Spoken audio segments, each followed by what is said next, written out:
മനോഹരമായ ഒരു സ്ഥലത്താണ് നമ്മളിപ്പോൾ നിൽക്കുന്നത്. ബാണാസുര സാഗർ എൻ്റെ പിന്നിൽ കാണുന്നതാണ് ബാണാസുര സാഗർ. നമ്മൾ ആ ഡാമിൻ്റെ മുകളിൽ നിന്ന് താഴേക്ക് ഇറങ്ങി ഇപ്പോൾ നമ്മൾ താഴോട്ട് പോകുന്ന വഴിയിലാണ്. ഇവിടെയുള്ള നമ്മുടെ വാർഡ് മെമ്പർ കൂടി നമുക്കൊപ്പം ചേരുന്നുണ്ട്. അതിനുശേഷം നമുക്ക് കൊൽക്കത്തയിലേക്ക് പോകാം. ഞാൻ പ്രേക്ഷകരോട് പറഞ്ഞ പോലെ ഈ ബാണാസുര സാഗറിൽ നിന്ന് ഒഴുകുന്ന വെള്ളം നേരെ പോയിട്ട് കബനിയിലെ നദിയിലേക്ക് പോയി കർണാടക ഓരം വഴി തമിഴ്നാട് കടന്ന് അങ്ങ് വെസ്റ്റ് ബംഗാളിലേക്കാണ് പോകുന്നത്. കൊൽക്കത്തയിലേക്ക് നമുക്ക് പോകാം. അതിന് മുമ്പ് നമ്മുടെ വാർഡ് മെമ്പറുമായിട്ട് സംസാരിക്കാം. എന്താ പേര്? എൻ്റെ പേര് സജി. സജി, ഇതിപ്പോൾ കുറച്ച് ദിവസമായിട്ട് അടഞ്ഞു കിടക്കുക.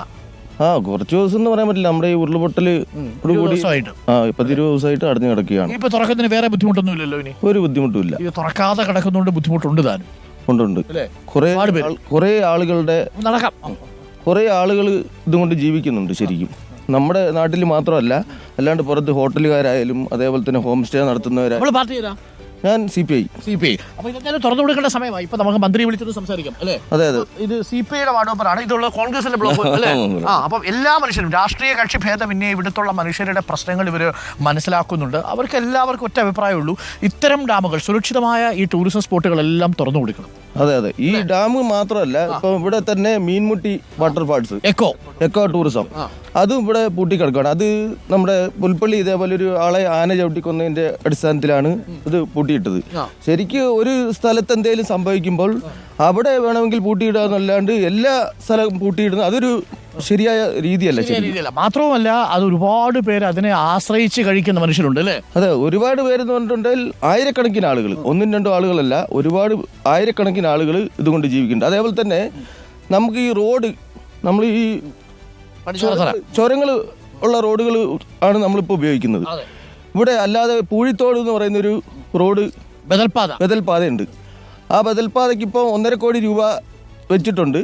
അതിന്റെ ഒരു കാര്യങ്ങളും ഇപ്പം നടക്കുന്നില്ല നിലവിൽ. നമുക്ക് വളരെ പ്രധാനമായിട്ടും ചർച്ച ചെയ്യേണ്ട ഒരു വിഷയമാണ്. ഇവിടെ നമുക്ക് ചുരം റോഡ് പലപ്പോഴും ബ്ലോക്ക് ആവുന്നത് പ്രേക്ഷകർക്ക് അറിയാം. മാത്രമല്ല, എന്തെങ്കിലും അത്യാഹിതം ഉണ്ടായാൽ പോലും താഴേക്ക് ഇറങ്ങാൻ വഴിയില്ല. പക്ഷേ ഇവിടെ റോഡ്, എനിക്കൊരു 8-9 കിലോമീറ്റർ ദൂരം കൂടി റോഡ് ഉണ്ടെങ്കിൽ ഈ റോഡ് കോഴിക്കോടെത്തും. 9 കിലോമീറ്റർ ഇല്ല, ശരിക്കും 7 കിലോമീറ്റർ ഉള്ളൂ. ഈ കഴിഞ്ഞിടയ്ക്ക് നടന്നു പോയതാണ് ശരിക്കും. അത് ശരിക്കും പറഞ്ഞാൽ കാട്ടിലൂടാണോ? കാട് എന്ന് പറയാവുന്നേ ഉള്ളൂ, പക്ഷേ ഈ കാടല്ല. ശരിക്കും പറഞ്ഞിട്ടുണ്ടെങ്കിൽ പുല്ലുമലയാണ് ശരിക്കും. അതായത് ഇതിനു മുമ്പ് അതൊക്കെ എസ്റ്റേറ്റുകളായിരുന്ന സ്ഥലമാണത്. അവിടെ റോഡ് നിർമ്മിക്കുന്നതിന് വേറെ തടസ്സമില്ല, ഒരു തടസ്സമില്ല. ഞാൻ തുറന്നൊരു കാര്യം ചോദിക്കട്ടെ, ഇത് കൽപ്പറ്റക്കാരുടെ ഒരു താല്പര്യമാണ് പടിഞ്ഞാറത്തറക്കാർ വികസിക്കരുത് എന്നൊരു നാട്ടിൽ ആൾക്കാർ പറയുന്നത് ശരിയാണോ? അത് ഞാനും പറഞ്ഞു കേട്ടിട്ടുണ്ട്. അതിന്റെ സത്യം എനിക്കറിയാം. നമ്മളെന്തായാലും അങ്ങനൊരു ശ്രുതി ഇങ്ങനെ കേൾക്കുന്നുണ്ട് ചില ആളുകൾ. പക്ഷേ കൽപ്പറ്റക്കാരെ മോശമാക്കാനല്ല കേട്ടോ. ഒരു നാടും ഒരു റോഡ് വരുന്നത് കൊണ്ട് മോശമാവില്ല. അത് പ്രിയപ്പെട്ട പ്രേക്ഷകരും എല്ലാവരും മനസ്സിലാക്കുക. എല്ലാ നാടും വികസിക്കണം എന്നുണ്ടെങ്കിൽ അവിടെ മിനിമം യാത്രാ സൗകര്യങ്ങൾ വേണം. എന്നാൽ സുരക്ഷിതമാക്കപ്പെടേണ്ട ചില ജൈവ മേഖലകളുണ്ട്, അത് അങ്ങനെ തന്നെ സൂക്ഷിക്കുകയും വേണം. പക്ഷേ ഈ മേഖല അങ്ങനെ ഒരു മേഖലയല്ല. അതിനാൽ ഇതിനെക്കുറിച്ച് പഠനം നടത്താൻ പല സമിതികൾ വരും, പക്ഷേ കാര്യമായിട്ടൊന്നും നടക്കുന്നില്ല. ഇനി 7 കിലോമീറ്റർ ദൂരം കൂടി വന്നാൽ മതി. നമ്മൾ ഈ വലിയ തുരങ്കപ്പാതയൊക്കെ കുറിച്ച് ഇനിയിപ്പോൾ അതൊന്നും നടക്കാൻ പോകുന്നില്ല. കാര്യം അത് വന്ന് നിൽക്കേണ്ടത് ചൂരൽമല കള്ളാടി ഭാഗത്ത് കണ്ടായിരുന്നു. ഇനി അത് നടക്കാൻ പോകുന്നില്ല, അത് ഏകദേശം ഇല്ലാതായ മട്ടാണ്. പക്ഷേ ബദൽപാതയ്ക്ക് ഇപ്പോഴും സാധ്യതയുണ്ട്. ആ ബദൽപാതയടക്കം സർക്കാർ ഗൗരവപൂർവ്വം ആലോചിക്കണം. നമ്മൾ അതുകൊണ്ടാണ് ഈ പരിസരത്തേക്ക് തന്നെ വന്നത്. ഇവിടെ നിന്ന് തൊട്ട് താഴോട്ട് പോയാൽ പടിഞ്ഞാറത്തറ എന്ന് പറയുന്ന പഞ്ചായത്താണ്. പടിഞ്ഞാറത്തറ പഞ്ചായത്താണ് അല്ലേ?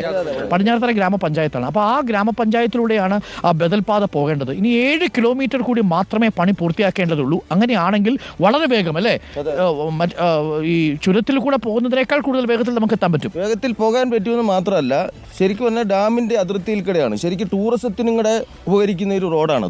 അപ്പം അത് വയനാടിന്റെ ഒരു സമഗ്ര വികസനത്തിന് അത്യന്താപേക്ഷിതമാണ് എന്നതാണ് പ്രേക്ഷകർ മനസ്സിലാക്കേണ്ടത്. അപ്പോൾ